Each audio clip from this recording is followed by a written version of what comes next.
চাল কুমড়া সবজিটা আমার বাসার কেউই তেমন একটা পছন্দ করে না। আজকে এই চাল কুমড়া দিয়েই এত মজার একটা চাক ভাজি করেছিলাম যে আমার ছোট বাচ্চাটা সহকারে এই ভাজি দিয়ে ভাত খেয়ে নিয়েছে। তো এই জন্য শুরুতেই আমি এখানে একটা চাল কুমড়া নিয়েছি। আর আজকের যে চাল কুমড়া ভাজিটা করব, এই ভাজিটা করলে একদম কচি যে চাল কুমড়াগুলো পাওয়া যায় বাজারে, এগুলো দিয়ে করলেই ভালো হয়। চাল কুমড়ার খোসাটা ছাড়িয়ে চাল কুমড়াটাকে এরকম চাক চাক করে কেটে নিয়েছি। আর চাল কুমড়ার চাকের মধ্যে দিয়ে একটু একটু করে কেটে দিয়েছি যাতে মশলাটা ভিতরে প্রবেশ করতে পারে। চাল কুমড়ার চাকগুলোতে প্রথমেই দিয়ে দিয়েছি স্বাদ মতো লবণ, এরপর দিয়ে দিয়েছি 1 চামচ পরিমাণ হলুদ গুঁড়া, 1 চামচ পরিমাণ মরিচের গুঁড়া ও হাফ চামচ পরিমাণ ভাজা জিরার গুঁড়া।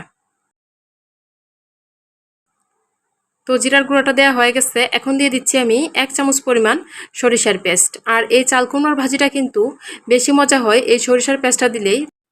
আপনারাও বাসায় এইভাবে চাল কুমড়ার চাক ভাজি করলে সরিষার পেস্টটা অবশ্যই দেওয়ার চেষ্টা করবেন। তো সবগুলো মশলা দেওয়ার পর আমি এখন খুব ভালোভাবে হাত দিয়ে মিশিয়ে নিচ্ছি মশলাটার সাথে চাল কুমড়ার চাকগুলো।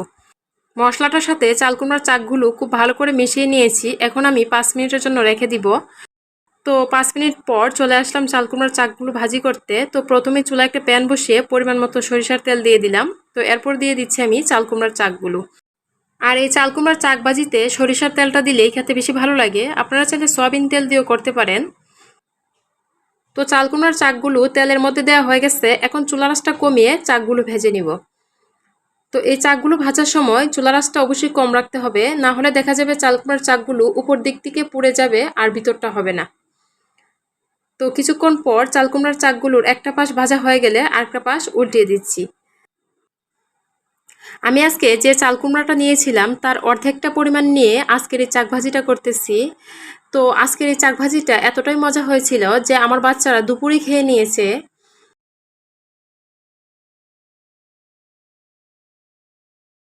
আমি অবশ্য এই চাক ভাজিটা শিখেছি আমার আম্মুর কাছ থেকে। আমার আম্মু এই চাক ভাজিটা অনেক মজা করে রান্না করতো। তো গ্রামাঞ্চলে দেখা যায় যে প্রত্যেকটা বাড়িতেই থাকে চাল কুমড়ার গাছ, আর চাল কুমড়ার গাছ থাকলেই তো কচি কচি চাল কুমড়া। তো চাল কুমড়া কিন্তু গ্রাম অঞ্চলের মানুষও তেমন বেশি একটা খায় না। আর কচি চাল কুমড়া দিয়ে এই ভাজিটা করলে খেতেও কিন্তু অনেক ভালো লাগে। তো আমার চাল কুমড়াগুলো প্রায় 10 মিনিট রান্না করে নেওয়ার পর সিদ্ধ হয়ে গেছে। এখন আমি চাল কুমড়াগুলো প্যানটা থেকে নামিয়ে নেব। তো একটা একটা করে নামিয়ে নিচ্ছি। চাল কুমড়ার চাক ভাজিগুলো এখন একটা প্লেটে রেখে দিচ্ছি।